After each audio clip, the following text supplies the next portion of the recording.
गरीब सास की 3 बहुओं की सब्जी की खेती, मछली पालन। हाँ मेरी प्यारी लाली गंगा, तुम दोनों के लिए ही चारा पानी लगा रही हूँ। भरपेट खा लेना ताकि अच्छे से ज्यादा दूध दे सको। आशा नाद में जल्दी से चारा लगाकर दोनों गाय को खूंटे से खोलकर खाने को छोड़ देती है। बबीता, जल्दी से अंदर से दूध निकालने की बाल्टी ले आओ, थोड़ी देर में सब लोग दूध लेने के लिए आ जाएंगे। ये लीजिए जेठानी जी बाल्टी। आशा बबीता दोनों मिलजुल कर गायों का दूध निकालने लगती हैं। देखो तो जरा, चोकर चारा खिलाने के बावजूद भी हमारी गाय कितना कम दूध दे रही है। पहले तो हमारी गाय एक टाइम में 2 बाल्टी भरकर दूध दिया करती थी, उतने में ही दही पनीर भी बनाकर बेच लेते थे। सही कहा। और पहले तो दूध उबालने में कितनी मोटी मोटी मलाई बैठती थी, क्योंकि हम अपनी गाय को हरा हरा चारा भी तो खिलाते थे। लेकिन इस बार गर्मी के चलते कितने लोगों ने खेत खलियान बिना बुआई किए छोड़ डाले हैं। सुना है इस बार सब मछली पालने वाले हैं। पिछले साल मछुआरों ने नहर से मछली मारकर खूब आमदनी कमाई थी, इसीलिए। किरण की इस बात पर कलावती जवाब देती है, बहू, हर काम हर किसी के बस की बात थोड़ी ना होती है। मछली पालन करना पान पर चूना लगाने जितना आसान भी नहीं है। इतने में सभी दूध लेने के लिए बर्तन लेकर आ जाते हैं। आशा बहू, आज से मैं 1 किलो दूध बढ़ा कर लूंगी। सब्जियों का दाम तो आसमान छू रहा है, इसीलिए आज से दूध दही जमा कर ही रोटी खा लेंगे। माफ कीजिएगा मनोरमा आंटी जी, लेकिन 2-4 दिनों से गाय दूध कम कर रही है, तो 2.5 किलो दूध नहीं हो पाएगा। देख लो आशा बहू, 1 नहीं तो आधे लीटर ज्यादा दूध का जुगाड़ लग जाए। तुम तीनों तो जुगाड़ू हो। बबीता, तुम्हारी बाल्टी में ज्यादा दूध है क्या? जेठानी जी, आधी किलो एक्स्ट्रा दूध बचा तो है, लेकिन हमें भी तो चाय पानी के लिए चाहिए। तभी किरण जुगाड़ू दिमाग दौड़ा कर कहती है, जेठानी जी, आप मनोरमा मौसी जी को ये दूध दे दीजिए। मैंने कल शाम का दूध उठाकर रखा हुआ है, उसमें हमारे चाय पीने का जुगाड़ हो जाएगा। बबीता बचा कुचा दूध भी मनोरमा के बर्तन में नाप देती है। ये लो आंटी, आपने आधा किलो दूध मांगा था, 3 पाव दूध हो गया। मनोरमा काकी, आज अगर दूध का हिसाब दे देती तो घर में साग सब्जी खरीद कर लानी थी, राशन भी भरना था घर में। हाँ हाँ, लाई हूँ पैसे, ये लो। इस महीने के दूध का हिसाब 1000 रुपए, बाकी 1 हफ्ता दूध नहीं लिया था। सभी लोग दूध लेकर चले जाते हैं। तभी तीनों के पति मछली का जाल लगाए लटका हुआ समूह लेके आ जाते हैं। दिवाकर, राकेश, अजीत, तुम तीनों तो काम देखने गए थे, फिर ये मछली का जाल कहाँ ले गए थे? माँ, हम तीनों मछली पकड़ने गए थे, लेकिन सुबह से जाल लगाए लगाए एक मछली तो दूर घोंगा भी नहीं फंसा। अरे तो किसने कहा था आप तीनों भाइयों को मछली मारने जाने को? और इस वक्त गर्मी के चलते सारी नहर सूखी पड़ी है, तो मछलियां क्या खाक मिलेंगी? जेठानी जी, इन तीनों भाइयों का तो रोज का धंधा हो गया। सुबह सुबह मछली का जाल उठाते हैं और नहर पर चले जाते हैं और हाथ मलते हुए आ जाते हैं। यहाँ तो हम हैं कि गाय का दूध बेचकर गुजारा चला रहे हैं, रोटी पानी। इन तीनों को ये नहीं कि कहीं अच्छा काम देख लो, बस घर में रहकर ओल पर मिट्टी चढ़ाएंगे। किरण का ताना कसने पर राकेश भड़क जाता है। हाँ हाँ, सारे खर्चे तो जैसे तुम लोगाइयां ही उठा रही हो। हम पति 4 दिन घर में क्या बैठ गए, तुम्हारी तो आंखों में खटकने लगते हैं। हम तीनों भाई घर में शौक से थोड़े ना बैठे हैं, हमें भी कमाने की टेंशन है। पर अभी बरसातें लगने में भी टाइम है, और इस बार किसी ने खेत में फसल की बुवाई भी नहीं लगा रखी कि हम कटाई करके थोड़े बहुत पैसे कमा लेते। बारिश लगते ही नहर में मछलियां भर जाएंगी, तो मछली बेचकर हम खर्चा उठा लेंगे। पर बेटा, अभी सावन भादो लगे में पूरा 2 महीना बाकी पड़ा है। तब तक तुम लोग ऐसे घर बैठने से अच्छा थोड़ी बहुत साग सब्जी ही लगा कर बेच लो। रोज का 400-500 रुपए तो मुनाफा घर में आएगा, तो खाना पीना ढंग से होगा। कलावती की सब्जी बेचने की बात पर दिवाकर का मुंह चढ़ जाता है। माँ, सब्जी बेचने के लिए कम से कम 4-5 हजार की पूंजी लगानी पड़ेगी, और हमारे पास एक खोटा सिक्का भी नहीं है। तीनों के ना कमाने के चलते अक्सर लड़ाई की जड़ रहती है। जैसे तैसे तीनों जुगाड़ू बहुएं घर खर्च में हाथ खींच कर चला रही थी, जिससे दूध बेचकर मुश्किल से महीने भर का खाना पीना हो पाता था। माँ जी, हम तीनों बाजार जा रही हैं सब्जी खरीदने। बहू, क्या जरूरत है फालतू में सब्जी खरीदने में खर्चा करने की? देखो, मचान पर कोई लौकी तुरई लगी हो तो तोड़ लो, उसी को बना देना। कलावती के कहने पर किरण ने लकड़ी की सीढ़ी लगाकर मकान की छावनी पर देखा, जहाँ सब्जी की बेल में तुरई लौकी के फूल खिले थे। कुछ सब्जी उगकर छोटी रह गई थी। किरण, छत पर कुछ सब्जी आई है क्या? देखो, अगर 2-4 तोरी भी लगी होगी तो अभी के टाइम का सब्जी का जुगाड़ हो जाएगा। बबीता भाभी, कुछ सब्जियां बेल में लगी तो हैं, लेकिन कीड़ों ने फिर से डंक मारकर सारी सब्जियां खराब कर दी हैं। तभी किरण पत्तों से ढकी हुई दो मोटी मोटी तोरी लगी देखती है जो कि सख्त हो चुकी थी। अरे नहीं, दो तोरी मिली भी तो सब्जी बनाने लायक नहीं बची, ये तो एकदम सख्त हो गई हैं। अब तक तो इसके अंदर बीज भर गए होंगे, और वैसे भी इस तोरी का सीजन खत्म हो, इसको बीज बनाने के लिए छोड़ देती हूँ, दोबारा सब्जी लगाने के काम आएगा। किरण जल्दी से लकड़ी की सीढ़ी से नीचे उतर जाती है। क्या हुआ छोटी बहू, आज छावनी पर एक भी सब्जी नहीं थी क्या? नहीं माँ जी, एक भी सब्जी नहीं उगी थी। जाओ फिर थोड़ा बहुत कुछ सब्जी बाजार से ही खरीद कर ले आओ, रोज रोज दाल खाकर तो मन पक सा गया है। अब आशा सब्जी खरीदने के लिए थैली लेकर आती है और तीनों कुछ ही देर में बाजार पहुंच जाती हैं। खा लो भैया, एकदम ताजी ताजी सब्जी खा लो। आलू ले, पालक ले, गोभी ले, मटर ले, सस्ती सब्जी खाना है तो चले आओ माल के मंदे। मेरे ख्याल से वो सब्जी वाला सस्ती सब्जियां बेच रहा है और उसकी सब्जी भी काफी ताजी है, उसी के पास से खरीद लेते हैं जेठानी जी। देवरानी जी, ये रेडी पर बेचने वाले तो सब्जी का टेढ़ा मेढ़ा दाम लगाते हैं, थोड़ा सा और अंदर सब्जी मंडी में घुसकर सब्जी खरीदते हैं, वहाँ कुछ सस्ती मिल जाएगी। मगर बड़ी जेठानी जी, एक बार पूछने में क्या जाता है, रेट पूछ लेते हैं, अगर हमें पड़ता खाएगा तो सब्जी खरीद लेंगे यहीं से। अब तीनों जुगाड़ू बहुएं उस सब्जी वाले के पास आकर सब्जियों को देखने लगती हैं। तभी सब्जी वाला खड़ूसपन से बोला, अरे बहन जी, आंखें जमा जमा कर सब्जियों को ही देखती रहोगी या सब्जी खरीदनी भी है? भाई साहब, सब्जी खरीदनी है तभी तो यहाँ आए हैं, ये मटर कैसे बेच रहे हो?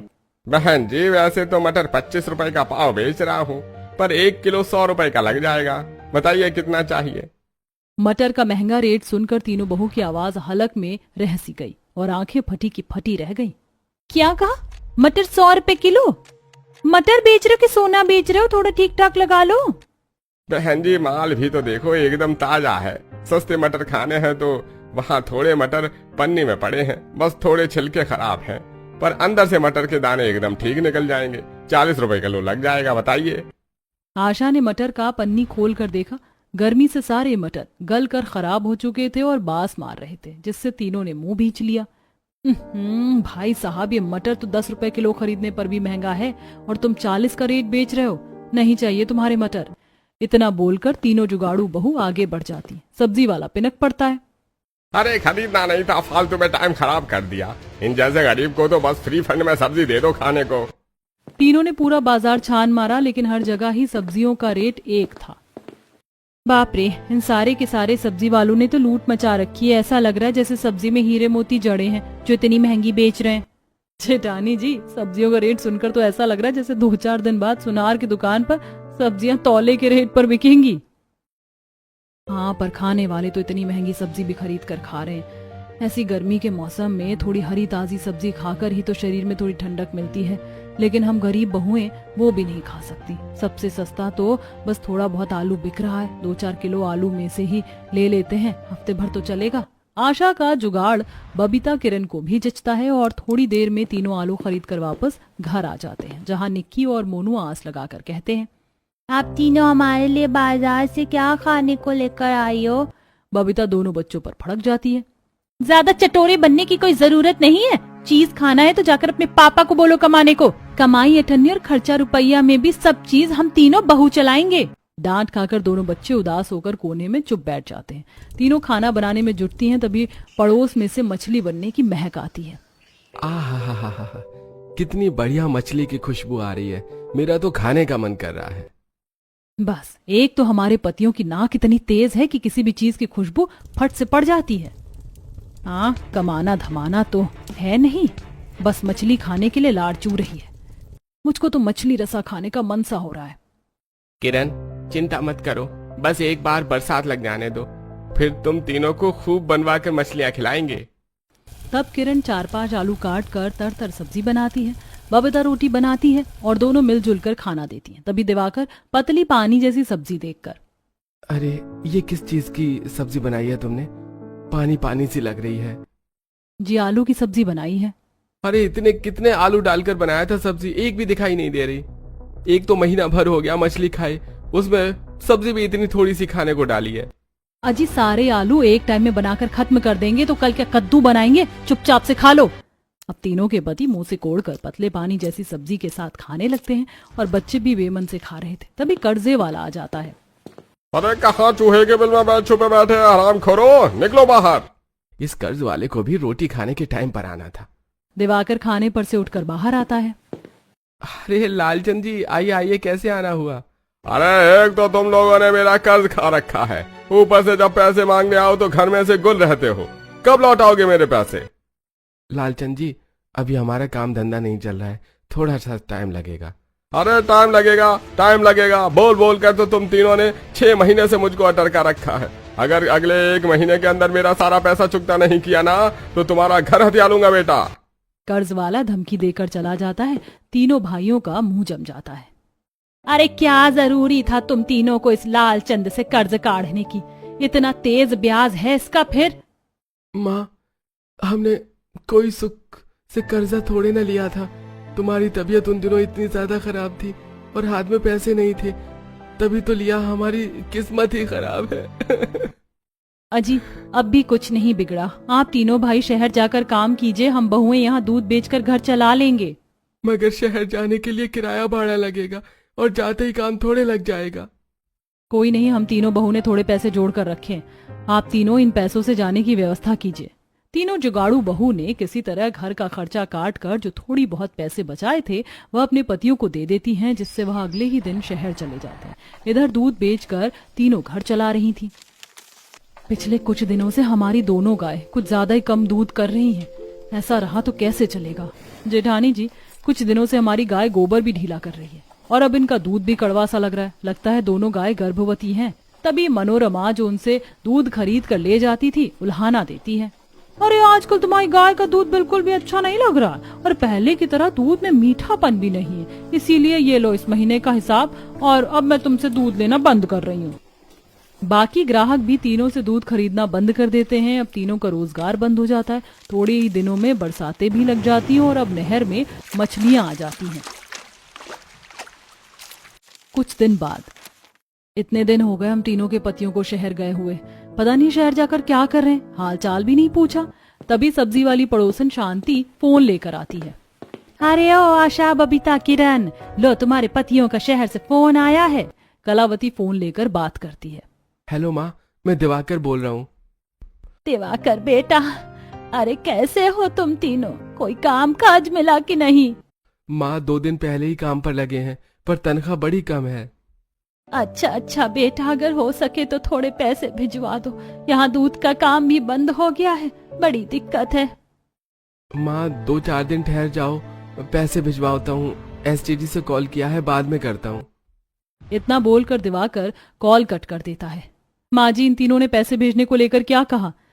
बहू बेचारे तीनों का अभी तो काम लगा है, देखो 2-4 दिन का किस तरह जुगाड़ लगा लो खाने का, पकाने का। तभी मोनू कांटे में मछली मार कर ले आता है। मम्मी देखो, मैं नहर में से मछली पकड़ कर लाया हूँ। मछली देखकर तीनों बहू बड़ी खुश होती हैं। अरे वाह मोनू बेटा, तू तो बहुत ही बड़ी मछली फंसा कर लेकर आया है। मंजली चाची, नहर में इस बार बहुत सारी मछली आई हुई और सभी लोग जाल भर भर कर मछली पकड़ रहे हैं। ये सुनकर तीनों बहू को रोजगार सूझता है। अभी तो बरसात का सीजन है और नहर में कितनी सारी मछली भी आ रखी है। क्यों ना हम तीनों भी मछली निकाल कर बेच लें, तो घर का खर्च तो आसानी से चल जाएगा। वैसे ख्याल तो बहुत ही अच्छा है, कल हम नहर से चलकर मछली ले आएंगे। चलो अभी इसे बनाते हैं। आशा बहू, मछली को अच्छे से साफ करना, ये कांटे वाली मछली है। आशा जुगाड़ लगाती है और चूल्हे में से राख निकालकर उसमें मछली को लपेट कर काट लेती है, जिससे उसके ऊपर लगे कांटे चुभते नहीं है और मछली के अंदर से खूब सारा अंडा निकलता है। मम्मी देखो, मछली के कितने सारे अंडे हैं। ऐसी बारिश के मौसम में मछलियों में अंडे पड़ जाते हैं। ये सारे के सारे अंडे मछली बनकर एक पूरा तालाब घेर सकती हैं। ये सुनकर तीनों बहू का जुगाड़ू दिमाग चलता है और किरण को जुगाड़ सूझता है। फिर क्यों ना हम भी मछली पालन कर लें। पर हम मछली पालन करेंगे कहाँ पर? तभी आशा अपने घर के आगे पूरा का पूरा हिस्सा खाली देखती है, जिसे देख उसका जुगाड़ू दिमाग चलता है। बबीता, अगर देखा जाए तो हमारे आंगन में कितनी सारी जगह खाली पड़ी है, क्यों ना हम इसी में पोखर लगाकर मछलियों का पालन कर लें। अरे वाह जेठानी जी, आपने तो बहुत ही धांसू जुगाड़ लगाया। उस दिन तो सबने थोड़ी बहुत मछली और चावल से ही पेट भरा और अगले दिन वो मछली लेने नहर में गई, जहाँ काफी बड़ी बड़ी मछलियां थी और मछुआरे जाल भर कर मछली निकाल रहे थे। अरे चेतन देख, मेरा जाल तो मछली के मारे फटने को हो रहा है। इस बार तो हमारी खूब अच्छी आमदनी होगी। तभी तीनों जुगाड़ू बहू ने जैसा जाल लगाया तो मछुआरे भड़क से गए। अरे ओ तुम तीनों लोग आई, इस नहर में से मछली नहीं ले जा सकती, क्योंकि हमने इसका मोल देकर पूरे बारिश के सीजन तक खरीद रखा है। मंगरू भाई, हमें केवल थोड़ी सी मछलियां चाहिए मछली पालन करने के लिए। अरे वो तो ठीक है, लेकिन घोड़ा घास से दोस्ती करेगा तो खाएगा क्या? तीनों खाली हाथ घर आती हैं। जब मछलियां ही नहीं होंगी हम किस तरह से मछली पालन करेंगे? क्यों ना हम बाजार से थोड़ी छोटी वाली जिंदा मछलियां खरीद कर ले आए। थोड़े पैसे लगाकर अगर हमें ज्यादा लाभ मिले तो अच्छा है। किरण की जुगाड़ू राय दोनों बहू को भी पसंद आती है और वह बाजार से अब कुछ छोटी छोटी जिंदा मछली को खरीद कर लाती है और आंगन में गड्ढा खोदकर पानी भरती है और उसमें मछलियों को छोड़ देती है। बस थोड़े दिन में हमारी मछलियां बड़ी बड़ी हो जाएंगी तो हम बाजार में अच्छे रेट पर बेचेंगे, पर तब तक के लिए हम खाएंगे क्या? क्यों ना हम कुछ सब्जियों की खेती भी कर लें। खाद बनाने के लिए हमारे पास गोबर भी है और आंगन का कुछ हिस्सा खाली भी है। अब तीनों आंगन के दूसरे सिरे को खुरपों से खोदकर सब्जी के बीज बोने की क्यारियां लगाती हैं और अलग अलग सब्जियां जैसे कि बैंगन, गोभी, पत्ता गोभी, टमाटर, भिंडी जैसी बरसाती फसलें लगा देती हैं। बारिश के चलते कुछ ही दिनों बाद उनमें से अंकुर निकल आते हैं और 10-15 दिन में छोटे छोटे पौधे भी बन जाते हैं और लगभग 1 से 1.5 महीने में ही फसलें फूट जाती हैं। वहीं अब मछलियां भी बड़ी बड़ी सी हो जाती हैं, जिन्हें तीनों जुगाड़ू बहुएं ले जाकर बाजार में बेचती हैं। ताजी ताजी मछली वाले सिर्फ 100 रुपए किलो में आओ भैया जी। रोहू, मांगुर, घास काट मछली। अरे बहन जी, ये 1 कांटे वाली घास काट मछली कर दो, 1 किलो। जी अभी देती हूँ भैया। बबीता जल्दी से ग्राहक को मछली देती है। वहीं दूसरी तरफ आशा ताजी ताजी सब्जियों को बेच रही थी और उसके पास भी खचाखच भीड़ लगी थी। बहन जी, तुम्हारी सब्जियां एकदम ताजी ताजी कच्ची कच्ची हैं। ऐसी सब्जियां तो बरसात में कोई भी सब्जी वाला नहीं बेच रहा। बहन जी, ये सब्जियां हमने खुद घर पर खाद बनाकर उगाई हैं, इसीलिए ये ताजी और फ्रेश हैं। आप जब इसे बनाओगी तो सब्जी का स्वाद भी खिल कर आएगा। देखते देखते तीनों जुगाड़ू बहू खेत की ताजी सब्जियां और मछली बेचकर काफी अच्छा मुनाफा कमाने लगती हैं। वहीं तीनों के पति भी वापस आ जाते हैं। माँ, ये लो 3 महीने में कमरे का किराया और खाने पीने के बाद ये 5,000 रुपए ही जोड़ पाए बस। अपने तीनों बेटों का कमजोर दुबला शरीर देखकर कलावती की आंखें डबडबा जाती हैं। बेटा, ये मुट्ठी भर तनख्वाह के लिए तुम लोगों को परिवार से दूर रहने की कोई जरूरत नहीं है। कितना कमजोर शरीर कर लिया है तीनों ने। घर का खान पान जो नहीं मिलता होगा। अजी माँ जी बिल्कुल ठीक कह रही हैं। अब आप तीनों भाई यहीं पर रहो। जब गांव में ही रहकर इससे ज्यादा आमदनी हो सकती है तो परिवार से दूर शहर में जाने की क्या जरूरत है। हम तीनों बहू मछली पालन करेंगे और ताजी ताजी सब्जियां उगाएंगी और आप तीनों भाई ले जाकर बाजार में बेचना। हम तीनों ने काफी अच्छे ग्राहक जमा लिए हैं। तीनों को अपनी जुगाड़ू पत्नियों की सलाह काफी जचती है। तीनों गांव में रहकर ही बाजार में ताजी सब्जी और मछली बेचते हैं और बहुएं मछली पालन करती हैं और धीरे धीरे उनकी गरीबी भी मिट जाती है।